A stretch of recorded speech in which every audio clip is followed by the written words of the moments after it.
Hello there, wonderful English learners, and welcome back to the Best English Podcast. I'm your host, Sophia, and it's always a joy to connect with you. Here, we believe learning English should be both simple and fun. Today, we're taking a big step forward in your language journey. You know, the real secret to speaking a new language well is moving past basic words and grammar and starting to sound truly natural. It's not just about knowing words, it's about using them the way native English speakers do every single day. And that, my friends, is exactly what we're doing today. In this episode, we're looking closely at 25 everyday phrases that will really make your English conversations better. These aren't just phrases from books. They are the core of how people talk every day. We'll explore expressions used constantly, whether you're chatting with friends, making plans, working, exploring new places, or just asking a quick question. My goal is to clearly explain each phrase, show you how to use it with confidence, and make it easy for you to add them to your own speech. We'll cover everything from simple greetings and responding to invitations to getting clear directions and saying how you truly feel. So, get ready to listen, and let's help you reach the next level in your English speaking. Are you ready to sound more like a natural English speaker? Let's start right now. Let's begin with important phrases for those first talks, the ones you'll use right away when you meet someone or are just catching up. Our first phrase is, "How's it going?"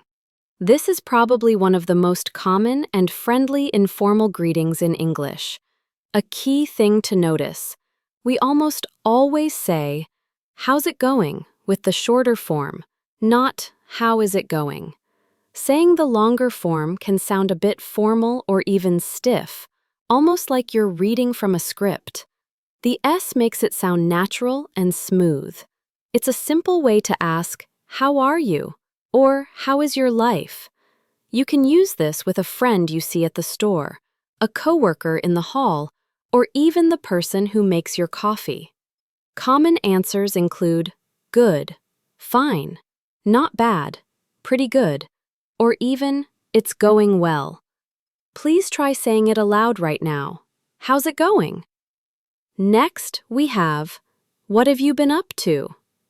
This is a great phrase for when you haven't seen someone in a while and want to know what they've been doing lately. It's a more natural way to ask than simply, what are you doing? This question asks what someone has been doing or experiencing since the last time you talked. For instance, you might say, "Hey Sarah, long time no see. What have you been up to lately?" Or, "I haven't heard from you in a long time. What have you been up to?" This phrase smoothly starts a conversation, asking the other person to share their news and recent activities. Similar to that, but asking about overall well-being is, "How have you been?"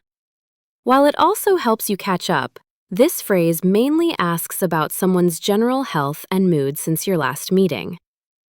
Now, listen carefully to how it sounds. In quick, natural speech, "How have you been?" often sounds shorter. You might clearly hear it as, "How've you been?" or even, "How you been?" The have sound often becomes a soft sound, and you can become yeah. Try to listen for this subtle change in movies and daily talks. This phrase is a polite way to ask about someone's health, happiness, or general state over some time. After seeing an old friend, you might truly ask, "It was great seeing you. How have you been since college?" Or, if someone looks a bit tired, "You look a bit tired. How have you been?" Often, common answers are just, "Good, thanks." "I've been busy," or "Not too bad, all things considered." And how do you naturally answer those questions? With, "I've been doing something," or "I've been feeling a certain way." This phrase is the perfect natural way to reply to both what have you been up to, and how have you been? I've been is the short form of I have been. This structure is great for talking about things that started in the past and are still happening or just finished. This phrase is very flexible. You can follow I've been with a verb ending in ing, like I've been studying a lot for my tests, or I've been watching that new show on TV. You can also use it to say how you're feeling, such as I've been busy with work, or I've been feeling a bit tired lately. It even works to say where you've been, like I've been on vacation for the past week. This phrase helps you quickly and clearly share what you've been doing or how you've been feeling. To suggest something, we often use, how about a suggestion? This is a simple and clear way to suggest an activity or offer another choice. Here's a quick tip for how it sounds. In informal talk, how about often gets shorter to how about. The A sound almost disappears, making it faster and smoother to say. You can use it to suggest a thing, like, how about coffee tomorrow morning? Or to suggest an action with we, you, or I. How about we go for a walk? Or how about you pick the movie? You can even suggest a time or place. How about Thursday at 7 p.m.? Or how about meeting at the park? It's a polite and common way to suggest ideas. Now that we know how to greet and catch up, let's see how we handle invitations, both saying yes and saying no nicely, and how to ask for directions like a local. To politely say no to an invitation or request, our go-to phrase is, sorry, I can't. It's direct, but the sorry makes it softer. It simply means, sorry, I cannot do that. You can just leave it at that if you don't want to give a reason. For example, if someone asks, hey, do you want to get drinks tonight? A simple, sorry, I can't, is fine. Or you can add a short reason if you think it's good. Sorry, I can't make it to your party. I already have plans. Or, sorry, I can't help you with that right now. I'm very busy. This phrase is important for keeping good relationships while also setting your limits. On the other hand, one of the most common and happy ways to say yes to an invitation or agree with an idea is to say, sure, sounds good. This phrase means, yes, that idea seems nice and agreeable to me. It's very flexible. You can change the word good to show how excited you are. You might say, sounds nice, sounds great, sounds awesome, sounds fantastic, or even, sounds perfect. For example, if someone suggests, how about we get lunch on Friday? You can happily reply, sure, sounds good. It's warm, positive, and very clear. For casual invitations, the phrase, do you want to do an activity, is very important. It's the usual casual way to ask someone to do something. It's friendly and relaxed. Here's the special part about wanna. This is a common way we shorten words in spoken English. Do you want to almost always becomes do you wanna, pronounced wanna, when people talk every day. If you say do you want to very clearly, it can sound too formal, almost like you're reading from a book. So you'd casually ask, do you want to get coffee later? Or do you want to go for a hike this weekend? Or maybe even, do you want to study English together? Really, using wanna will instantly make your invitations sound more natural and easygoing. Have you ever been in a situation where you don't know the name of something or you just forgot the word? For those times, you use, what do you call this? This phrase is incredibly helpful. Like wanna, what do you call often shortens to what do you call or what do you call. It directly asks, what is the name for this thing? Imagine pointing to a kitchen tool you don't know and asking, what do you call this in English? Or if someone is describing something complex, you might ask, I don't understand. What do you call this process? Please don't be afraid to use this. Even native speakers use it when they're stuck for a word or learning something new. When you're trying to find your way somewhere, the phrase, "How do I get to a place?" is the most natural and standard way to ask for directions. You should avoid phrases like, "How do I go to?" or "How do I travel to?" Get to is the clear right choice here. This phrase asks for the way or method to reach a certain place. For example, you might ask, "How do I get to the nearest train station?" Or, "How do I get to the museum from here?" Or even, "How do I get to your office?" Now here's an important rule about the word to. We always use to before a specific named place, like the park, the hotel, or my house. However, we do not use to before the word there, so you correctly say, "How do I get there?" without including to before there. This is a very common mistake, so paying attention to it will really help your English sound better. Let's move on to phrases that help you with everyday goodbyes, asking for things in stores, and asking how to do actions. To nicely say goodbye to someone at the end of the day, especially when you're leaving coworkers, shop workers, or even friends you won't see until the next day, use "Have a nice evening." This is the normal and polite way. Now here's a key difference. Many learners wrongly use "good night" here, but "good night" is mostly used just before someone goes to sleep or when you're saying goodbye to family members right before bed.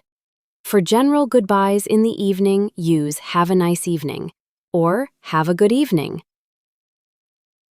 So when leaving work,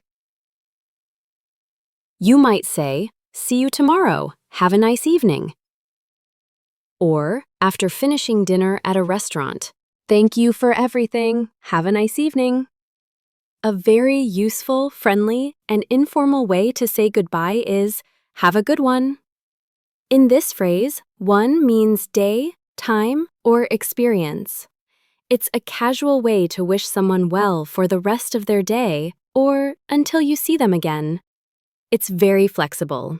You can use this with almost anyone, friends, coworkers, or even a cashier. It's polite yet relaxed. For example, "Thanks for your help. Have a good one." Or, "See you next week. Have a good one." It's a quick and pleasant way to say goodbye. When you're in a shop, cafe, or restaurant and you want to ask for something, the most common and polite phrase is, "Can I have an item, please?" In natural speech, "can I have" often joins together to sound like "can I have" or "can I have," where the have sound is very soft. So, at a coffee shop, you'd ask, "Can I have a latte, please?" In a clothing store, "Can I have that shirt in a bigger size, please?" Or at a deli, "Can I have 200 grams of sliced turkey, please?" This phrase is polite, clear, and very useful for asking for what you want. Following that, when buying items in specific amounts, especially things like fresh food, meat, or items sold in bulk, you can use "a certain number of an item, please." Think about going to a butcher, a bakery, or any store where things are sold by weight or in certain sets. For example, "I'd like 2 of the red apples, please." Or, "Could I get 500 grams of the ground beef, please?" If you're choosing a certain kind of item, like pens of a specific color, you might say, "I'll take 3 of the black ones, please." This phrase helps you give exact instructions for your purchase. When you need to ask for how to do something or for someone to show you, the best phrase is, "How do I do something?" Instead of phrases like, "Please teach me," or "I don't know how to do this," using "how do I" is much more natural and common. In quick speech, "how do I" often becomes "how'd I." This means, what is the right way for me to do this? Examples include, "How do I connect to the Wi-Fi?" "How do I change the settings on this phone?" Or, "How do I apply for this job?" It's a good and natural way to ask for help and learn new things. We're moving quickly. Now let's look at some phrases that help you ask about time, talk about plans, and say you're not feeling well. The normal and most natural way to ask about a business's closing time is, "How late are you open?" It's short and everyone understands it. You'd use this when calling a restaurant, visiting a shop, or checking the hours of a library or other place. Listen for the sound "are you," often shortens to "are ya" or a simple "ya" sound. So you'll often hear, "How late are you open?" Do not say, "How late are you closed?" That doesn't make sense in English. While you could say, "When do you close?" "How late are you open?" is more common.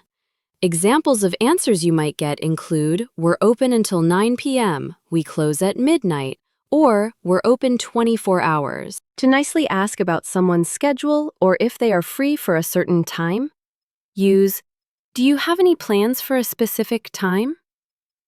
This is perfect for seeing if someone is available to do something. The key word here is "for," so always remember to use it. For instance, "Do you have any plans for Saturday afternoon?" "Do you have any plans for dinner next Tuesday?" Or, "Do you have any plans for the holidays?" This phrase is great for suggesting social gatherings or just understanding someone's availability without pushing too much. When you're feeling pain in a specific part of your body, the clearest and most natural way to say it is, "My body part hurts." A common mistake learners make is saying, "I have a pain in my arm," or "My arm has pain." While understandable, the more natural way is, "My arm hurts." Just put the body part before hurts. Remember that hurts needs an S at the end, because one body part is a single thing. Examples include, "I can't lift that box. My back hurts." "I can't think well. My head hurts." "I need to see a dentist. My tooth hurts." This is a very important phrase for telling others you're in pain or asking for medical help. Your basic question for asking about the price of an item when shopping is, "How much is this?" Even if prices are often shown, you'll still need this for special cases or when something isn't marked. There are helpful ways to change it. For one item close by, ask, "How much is this?" For one item further away, "How much is that?" For many items, you'll say, "How much are these?" or "How much are those?" And for asking about past prices, "How much was that?" For example, if you admire a nice car, you might ask, "Wow, that's a beautiful car. How much was that?" Or pointing to a special craft item at a market, "How much is this?" When you didn't hear something clearly, misunderstood, or need something repeated, use, "What did you say?" This is a very common phrase used by native speakers, so please feel free to use it. It's nicer than just saying, "What?" or "Huh?" In quick natural talk, "What did you say?" often sounds like "What do you say?" or "What did you say?" You might say, "Sorry, the music was loud. What did you say?" Or, "Can you say that again? What did you say?" Always try to use a friendly tone with this phrase, letting your voice go up a little at the end to show it's a question. We've reached our last group of very useful everyday phrases. These will help you understand things better, say you're generally unwell, talk about duties, and ask about leaving. To ask for more clarity when you don't understand a word, an idea, a phrase, or even what a situation means, the phrase, "What does that mean?" is very important. You might use it for something you read, or if someone said something and you're unsure of its deeper meaning. In fast talk, "What does that mean?" often sounds like, "What does that mean?" or "What does that mean?" Notice how the S sound can sometimes replace the TH sound in that when joined together. For instance, when reading a hard article, you might think, "This part is confusing. What does that mean?" Or, if someone uses a new saying, "He said he was feeling under the weather. What does that mean?"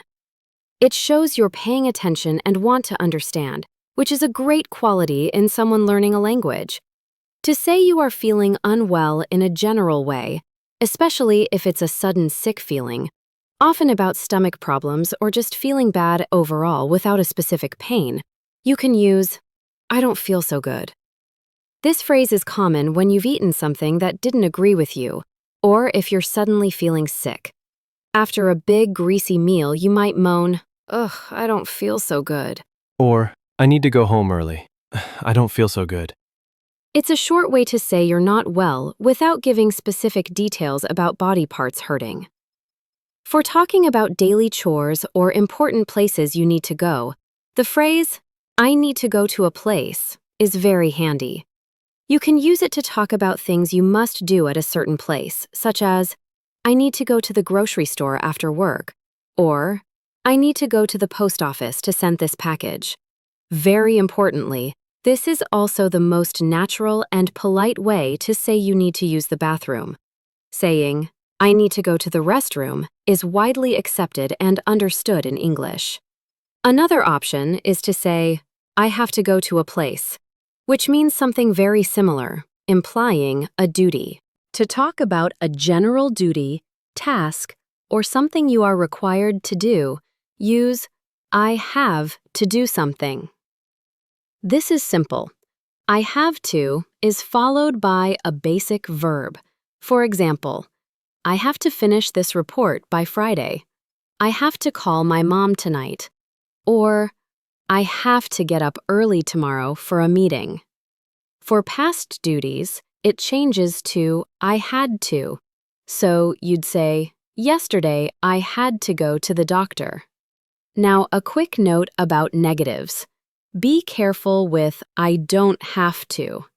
This means you are not forced to do something. For example, "I don't have to work on weekends." But it sounds strange if you use it for casual things you just choose not to do. You wouldn't usually say, "I don't have to go to the party tonight," if you're just choosing not to go. Finally, for asking about the time you're leaving when you are with a group or another person at an event, gathering, or place, the common, natural, and polite way is, "When are we leaving?" Please do not use phrases like, "When do we go?" or "When we go," as these don't sound natural here. In normal talk, "When are we leaving?" can sound like, "When are we leaving?" with the words running together smoothly. At a friend's house, you might ask, "When are we leaving for the concert?" At a restaurant, "When are we leaving to head home?" It's a practical question that helps everyone plan and manage time well when you're together. Wow, we've really covered a lot today, haven't we? That's 25 very useful everyday phrases that will greatly help your confidence and make you sound more natural in English conversations. I truly hope you found these explanations clear and helpful. Remember, learning a language isn't just about remembering words. It's about actively using what you learn. So, I truly encourage you to pick a few of these phrases today and try to use them in your own talks. Don't be afraid to make mistakes. That's exactly how we learn and get better. Also, keep in mind that while we mostly talked about the present tense today, many of these phrases can be used in the past and future too. Challenging yourself to think about how you would change the words for different times and situations. That's all for this detailed lesson on the Best English podcast. If you've enjoyed this deep dive into natural English phrases, please show us some love by hitting that like button, sharing this episode with a friend who is also learning English, and if you haven't already, make sure to subscribe to our channel for more great content. Your support truly helps us reach and help even more learners around the world. Thanks so much for spending your time with me today. Keep practicing, keep learning, and I'll be back soon with another exciting episode to help you master English. Until then, take care and bye-bye.